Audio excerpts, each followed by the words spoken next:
Imagine being betrayed by your own family, sold into slavery, and taken to a foreign land where everything familiar is stripped away. How could someone who had fallen so low rise to become the most powerful person in an entire nation? Today we dive into the story of Joseph, the man who turned suffering into redemption and proved that when God has a plan, not even the worst nightmares can stand in the way of dreams coming true. Are you ready to discover how the impossible became reality? If this story is already touching your heart and you're eager to learn how Joseph overcame every challenge, don't forget to subscribe to the channel and turn on notifications so you won't miss any part of this incredible journey of faith and resilience. Joseph, Jacob's most cherished son, was a young man who always seemed to have his head in the clouds. His mind was filled with dreams that carried him to realities no one else could comprehend. One night, he had a vision that would echo through eternity. He saw himself in the field, binding sheaves of wheat. But that was just the beginning. His brother's sheaves bowed before his, as if acknowledging his superiority. But that was only the beginning. Soon after, in another, even more peculiar dream, the sun appeared before him, along with the moon and 11 stars, all bowing in reverence to him. These visions, as striking as they were mysterious, stirred conflicting emotions within Jacob's household. His brothers, already resentful of their father's favoritism, felt their jealousy intensify. Joseph, unaware of the warning hidden within his own dreams, eagerly shared these visions with his family, perhaps without realizing the consequences. These dreams were like seeds planted in Joseph's heart, waiting to bloom, but they also sowed envy in the hearts of his brothers.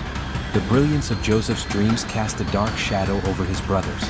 The envy that burned within them soon turned into a ruthless and unforgiving decision. Tired of hearing their younger brother speak of his grand destiny, they began to conspire against him, seeking a way to remove him from their lives. At first, their plan was both simple and sinister: kill him and end the one who seemed destined to surpass them. But as they plotted, a new idea arose, dripping with irony. Instead of spilling their own brother's blood, why not profit from his downfall?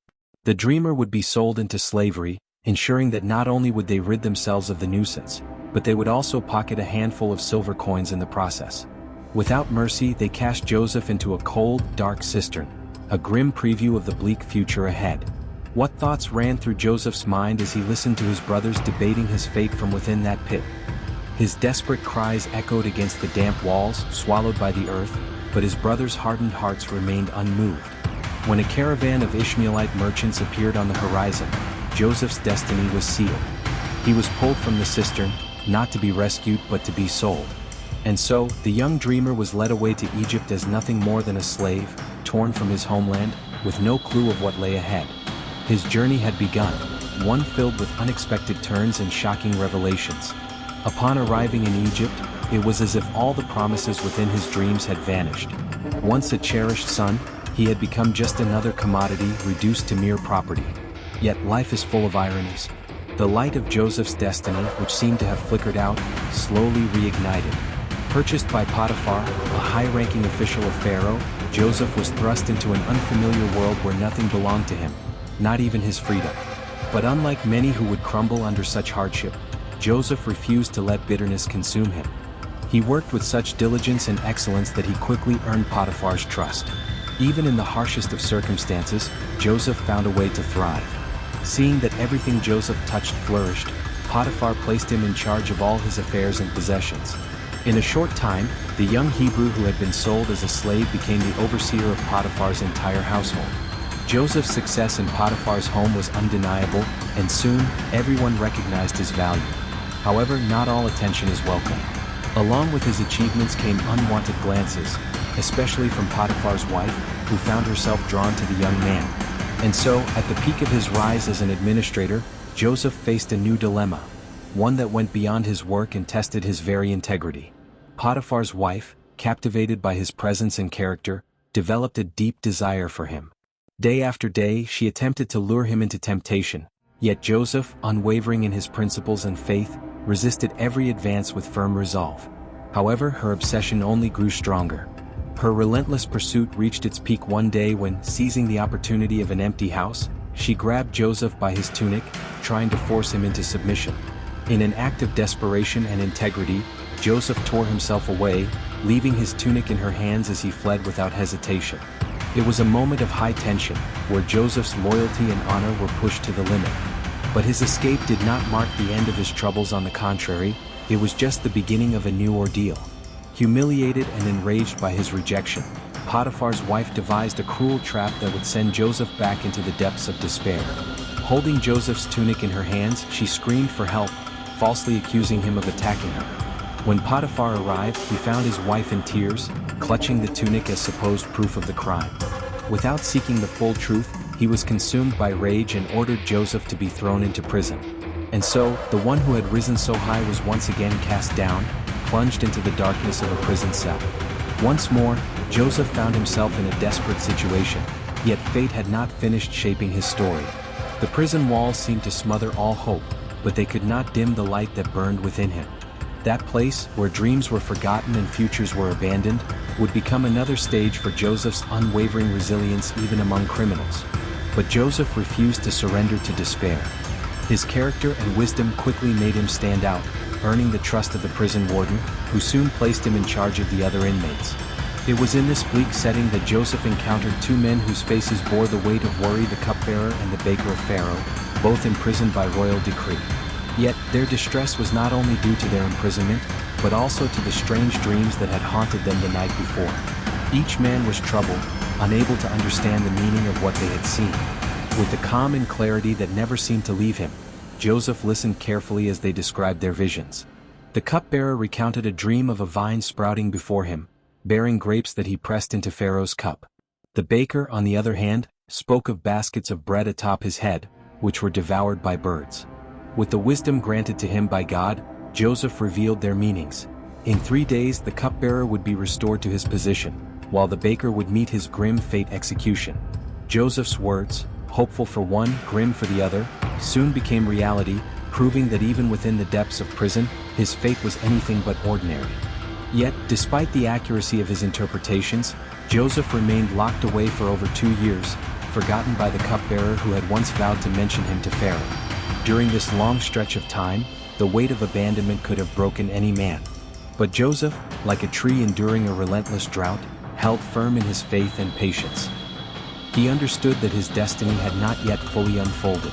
Each passing day tested his endurance, demanding an unshakable belief in what was to come. Like a tree bowing beneath heavy snow yet refusing to break, Joseph endured. Though the prison walls could have hardened his heart, they failed to dim the brilliance of his spirit. Even as time dragged on, he remained steadfast, trusting that his gifts would not be wasted, that one day his moment would come. Even in that forgotten place, Joseph did what he could, but deep inside, he knew there was still something greater awaiting him, something that would give meaning to all his years of suffering and patience. Then one night, Pharaoh was tormented by disturbing dreams that no one in his kingdom could decipher. He saw 7 healthy cows devoured by 7 emaciated ones, and 7 full ears of grain consumed by 7 withered ones. None of Egypt's wise men could explain their meaning, until at last the cupbearer remembered Joseph, the young Hebrew who had once interpreted his own dreams with startling accuracy. With this sudden realization, the cupbearer rushed to Pharaoh, telling him of the prisoner with the divine ability to unravel dreams. Without delay, Pharaoh ordered Joseph to be brought before him. From the darkness of the dungeon, Joseph was pulled into the light. His tattered garments were replaced with dignified robes, and in mere moments he found himself standing before the most powerful man in Egypt. With the same humility and wisdom that had guided him through every trial, Joseph listened carefully as Pharaoh recounted his visions. As he explained, Joseph revealed that the dreams were a warning. Egypt would experience 7 years of abundance, followed by 7 years of devastating famine. But he didn't stop at interpretation. Joseph also proposed a strategy to ensure Egypt's survival. A heavy silence filled the hall after his words, as if even the air was contemplating the weight of his revelation. The Pharaoh, astonished not only by Joseph's insight but by the boldness of his plan, rose to his feet and looked around at his advisors. None of them had a solution. None of them possessed the vision and wisdom that this young Hebrew, plucked from the depths of a prison, had just demonstrated. Is there anyone wiser and more capable than this man? Pharaoh asked aloud, his voice resonating through the chamber. No one dared to answer, because everyone knew that, in that moment, Joseph's destiny was being rewritten in ways no one could have imagined. Moved by his wisdom, Pharaoh appointed Joseph as governor, the second most powerful man in Egypt. Removing the royal signet ring from his own finger, he placed it on Joseph's hand. He dressed him in fine linen and adorned him with a golden chain, symbols of his newfound authority. And as Joseph assumed his role, the years unfolded exactly as he had foretold. Overseeing the collection and storage of grain, he prepared Egypt for the hardships that lay ahead. The years of plenty passed like a whisper, and soon famine began to spread its claws across the land. The relentless famine spared no kingdom, not even the most prosperous around Egypt. News of the grain reserves in the lands of the Nile spread like wildfire, attracting crowds desperate for survival. As time passed, famine reached every corner, including Canaan, where Joseph's family lived. His brothers, unaware of Joseph's fate, traveled to Egypt in search of food. When they arrived, they found themselves in the presence of a man of great power, but they did not recognize him as their own brother. Joseph, however, recognized them instantly. Instead of revealing himself, he decided to test their hearts. Had they changed, or were they still the same men who had once sold him for a handful of silver coins? Hiding his true identity, Joseph accused them of being spies, filling them with overwhelming fear. In desperation, the brothers pleaded their innocence, recounting their family's story. They had no idea that the man listening to them was the very brother they had betrayed. Every word they spoke struck a deep chord within Joseph. Controlling his emotions, he devised a test. He ordered that one of them, Simeon, be held as a hostage while the others returned to Canaan with grain. But there was one condition. To prove their honesty, they had to return with their youngest brother, Benjamin. Joseph's brothers left Egypt with their sacks full of grain, but the burden they carried in their hearts was far heavier. The guilt of their past resurfaced with force, mingling with the fear of failing to bring Benjamin back. The memory of Joseph, the brother they had betrayed and sold, haunted them once more. But how could they convince their aging father Jacob to let go of Benjamin, the son he loved most? When they arrived home, they told him everything that had happened.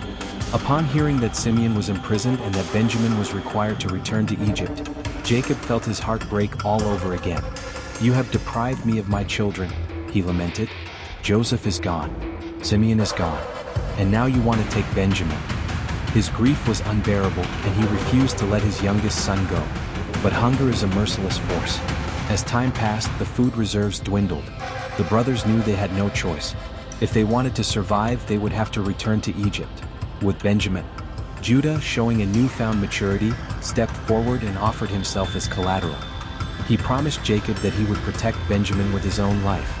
With a heavy heart, Jacob finally gave in, sending his sons back to Egypt with gifts for the governor, hoping to appease the powerful man who held Simeon prisoner. When the brothers arrived back in Egypt, Joseph was waiting for them. The moment he saw Benjamin among them, a storm of emotions swirled within him. Still keeping his identity a secret, he prepared a banquet for his brothers and observed them closely as they took their seats. The atmosphere at the banquet was thick with tension and anticipation. The brothers sat at the table, astonished by the governor's unexpected hospitality, yet unable to shake their fear of what the future held. Joseph, meanwhile, studied each of them, his eyes lingering on Benjamin. Seeing his younger brother so fiercely protected by the others brought an unexpected warmth to his heart. But he needed to be certain. Doubt still gnawed at him. Had his brothers truly changed? To test them one last time, Joseph devised a final trial. As the brothers prepared to return to Canaan, he ordered his servants to fill their sacks with grain and secretly place his silver cup inside Benjamin's sack. Once they had left, Joseph sent his men after them, accusing them of theft. When the cup was found with Benjamin, shock and despair spread among the brothers. Dragged back to Joseph's presence, they fell to their knees, begging for mercy. Then, in an act of sacrifice and love, Judah stepped forward. He pleaded to remain as a slave in Benjamin's place, desperate to spare their father the unbearable pain of losing another son. His words, filled with repentance and sincerity, echoed through the room, striking deep into Joseph's heart. In that moment, he saw what he needed to see. The same brothers who had once betrayed him were now willing to sacrifice everything to protect Benjamin. Unable to bear the weight of the secret any longer, Joseph ordered all the Egyptians to leave the room. Alone with his brothers, his eyes filled with tears, his voice breaking with emotion, he finally spoke the words that would change everything. "I am Joseph, your brother, the one you sold into Egypt." The revelation hit them like a thunderclap. Overcome with fear and guilt, the brothers stood frozen, unable to believe what they were hearing. The powerful man before whom they trembled was the very brother they had betrayed. The weight of their sins fell upon them like a storm. All they could do was prostrate themselves, waiting for the punishment they believed they deserved. But Joseph, with his heart overflowing with compassion, lifted them up. "Do not be afraid," he said, wiping the tears that ran down his face. God turned evil into good so that many could be saved. Instead of revenge, Joseph chose forgiveness, recognizing that everything that had happened, from the dreams to the prison, was part of a greater plan orchestrated for the preservation of life. He called his father Jacob and his entire family to live in Egypt, in fertile lands where they would be cared for and protected. In this final gesture, Joseph showed that true power does not reside in riches or titles, but in the ability to forgive and transform pain into redemption. Joseph's story reminds us that even in the darkest moments, there is a greater purpose at play. Suffering and trials can be the paths that God uses to shape our hearts and prepare us for something great. And above all, forgiveness has the power to transform lives, heal wounds, and restore relationships that seemed lost forever. If you like Joseph's story and want to continue following other stories of faith and overcoming, be sure to like this video and share it with those you love. And of course, subscribe to the channel so you don't miss any new content. Let's explore more powerful lessons from the Bible.